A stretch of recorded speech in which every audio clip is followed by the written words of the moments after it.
Salut à tous, on se retrouve aujourd'hui pour parler du FC Barcelone en ce samedi 30 août et on commence directement avec les photos du dernier entraînement. Tout d'abord Frenkie de Jong bien sûr, avec le sourire bien sûr lors du dernier entraînement. Le requin Ferran Torres, on peut voir également Rafinha, on peut voir également Gavi. Et tiens, on va parler de Gavi parce que lors du dernier entraînement, problème concernant Gavi. C'est pour ça souvent je monte les photos de l'entraînement pour voir si tout s'est bien passé.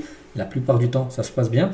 Mais Gavi a été blessé. Et ça, c'est un coup dur. Donc Gavi s'est blessé lors du dernier entraînement. Le milieu du Barça ressentit une douleur au genou. Donc ce matin, il est très incertain pour le match de dimanche demain face au Rayo Vallecano. Et on parle même, d'après les journalistes, que Gavi pourrait même être forfait contre le Rayo Vallecano. Il ne voyagera pas non plus avec l'équipe nationale parce qu'il a été appelé par Luis de la Fuente pour les 2 prochains matchs, bien sûr, de l'Espagne. Il ne devrait pas être là. Les tests seront effectués pour déterminer l'étendue de sa blessure. Il y en a qui disent même que la blessure de Gavi est même plus grave qu'elle n'y paraît initialement. Donc la blessure est dans le même genou. Il a subi, souvenez-vous, une blessure au ligament croisé qu'il avait fait louper plus d'1 an de compétition, souvenez-vous. Et il avait même dû louper, je crois, l'Euro, bien sûr, l'Euro 2024. Il n'a pas pu jouer parce qu'il était toujours blessé. Et en gros, il a une blessure dans le même genou, une blessure au même genou. Après, j'ai pas dit que c'était encore un ligament croisé, mais en gros, c'est pas bon. Imaginez, c'est une rechute du ligament croisé qu'il a pu avoir dans le passé. Ce serait une catastrophe, bien sûr. Là, il serait déjà fin de saison pour lui. On attend de voir les tests qu'il va faire, bien sûr, aujourd'hui ou demain, j'en sais rien, mais voilà, il sera forfait. Ça, c'est quasiment sûr, bien sûr, pour le match de demain. Donc, on lui souhaite un très bon rétablissement à Gavi. Ce serait une catastrophe de le perdre pour une saison.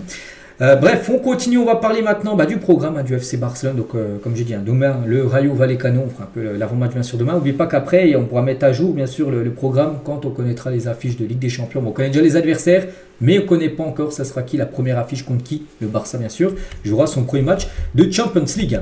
Concernant le match contre le Rayo Vallecano demain, la pelouse n'est pas bonne, les gars. Donc, l'état actuel de la pelouse du Rayo, vous dites, vous voyez pas trop, mais elle est pas bonne. J'ai pu voir des vidéos même sur la ligne de touche, elle est catastrophique, il n'y a pratiquement même plus d'herbe. C'est pas une bonne nouvelle pour le Barça, parce que le Barça aime bien sûr produire du beau jeu, donc il faut produire du beau jeu, une belle pelouse. La pelouse n'est pas bonne demain, donc ça c'est plutôt problématique bien sûr pour le FC Barcelone. On continue toujours avec le match de demain. Bonne nouvelle concernant Gérard Martin, pourquoi? Parce qu'il est enfin enregistré auprès de la Liga, parce qu'on sait que les 2 premiers matchs, il n'a pas pu être dans le groupe parce qu'il n'était pas enregistré. Ça y est, l'enregistrement est fait.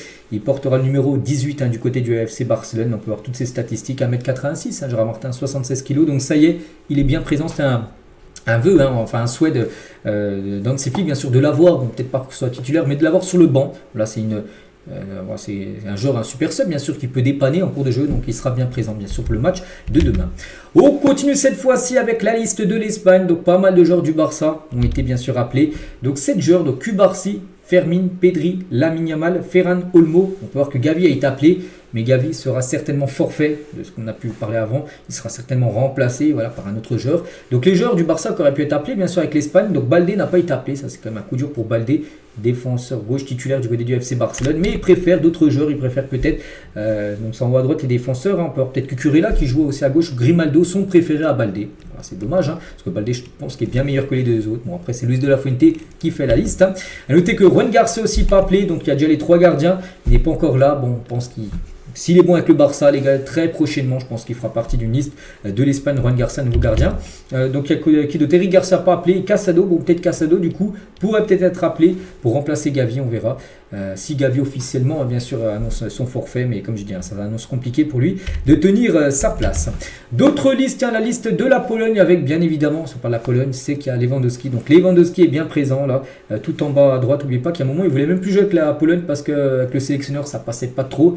Depuis, le sélectionneur a été remplacé. Et là, c'est un nouveau sélectionneur et maintenant, il n'y a plus de soucis. Pour Lewandowski, il est bien sûr revenu en sélection polonaise. Du côté de l'Angleterre, Marcus Rashford a bien sûr été appelé. C'est qu'avant, on ne parlait jamais de la liste de l'Angleterre. Maintenant, on en parle. Donc, Rashford est bien présent parmi les joueurs retenus par Thomas Tuchel. Du côté des Pays-Bas, donc Frenkie de Jong, bien évidemment appelé. Donc 2 matchs pour les Pays-Bas. Donc la Pologne, de Lewandowski. Il y aura un De Jong, Lewandowski là au programme. Et la Lituanie et Frenkie de Jong, là, deuxième ligne. Le 4e joueur est bien sûr présent. Frenkie de Jong. Donc voilà ce qu'il y a à dire sur les joueurs appelés. Jules Koundé aussi appelé bien sûr avec la France. On avait parlé aussi que Rafinha a été appelé du côté du Brésil. Voilà, donc là, pas mal de joueurs partiront en sélection.